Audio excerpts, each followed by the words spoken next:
Vannamei ചെമ്മീൻ കൃഷിയിൽ 100 മേനി വിജയം കൈവരിച്ചിരിക്കുകയാണ് തിരൂർ വെട്ടം പടിയം സ്വദേശി പി ഫാത്തിമ. ആദ്യ പരീക്ഷണത്തിൽ തന്നെ 1 ടണ്ണോളം ചെമ്മീനാണ് ഇവർ വിളവെടുത്തത്. തിരൂർ വെട്ടം പടിയം സ്വദേശി പി ഫാത്തിമയാണ് വനാമി ചെമ്മീൻ കൃഷിയിൽ 100 മേനി വിജയം നേടിയിരിക്കുന്നത്.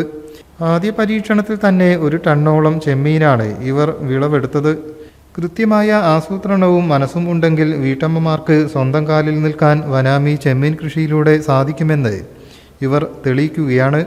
എൻ്റെ പേര് ഫാത്തിമ. ഞാനാണിത് നടത്തുന്നത്. രണ്ടാമത്തെ വിളവെടുപ്പാണിപ്പോൾ. നമ്മൾ വിചാരിച്ചതിനേക്കാളും വിജയിച്ചിട്ടുണ്ട്. ഫിഷറീസിൻ്റെ എല്ലാ സപ്പോർട്ടുണ്ട്, എല്ലാ സഹായങ്ങളും ഉണ്ട്.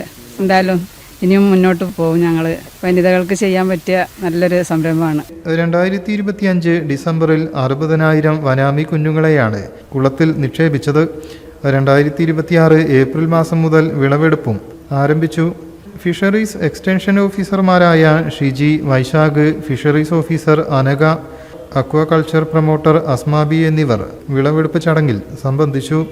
കേരള സർക്കാർ ഫിഷറീസ് വകുപ്പ് പ്രധാനമന്ത്രി മത്സ്യസമ്പത്ത് യോജന പദ്ധതിയിൽ ഉൾപ്പെടുത്തി മത്സ്യകൃഷിയിൽ സഹായം നൽകി വരുന്നുണ്ട്. News bureau, Tirur.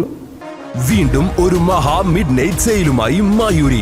ഏപ്രിലിനെ ഏറ്റവും വലിയ ചരിത്ര സംഭവമാക്കി മാറ്റാൻ 25 മുതൽ 5 ദിവസത്തേക്ക് കേരളത്തിലെ മുഴുവൻ മാർക്കറ്റിനെയും വെല്ലുവിളിച്ചുകൊണ്ട് വമ്പൻ വിലക്കുറവിന്റെ 5 ദിനരാത്രങ്ങൾ വരുന്നു. ഇത് വീടുകൾ പുതുക്കാൻ, പഴയതൊക്കെ മാറ്റിയെടുക്കാൻ, പുത്തൻ ഗൃഹോപകരണങ്ങൾ വാങ്ങാൻ കഴിയുന്ന ദിവസങ്ങൾ. Furniture, electronics, digital and home appliances ഉപകരണങ്ങൾ വേറെ ആര് തരും ഈ വിലക്കുറവ്?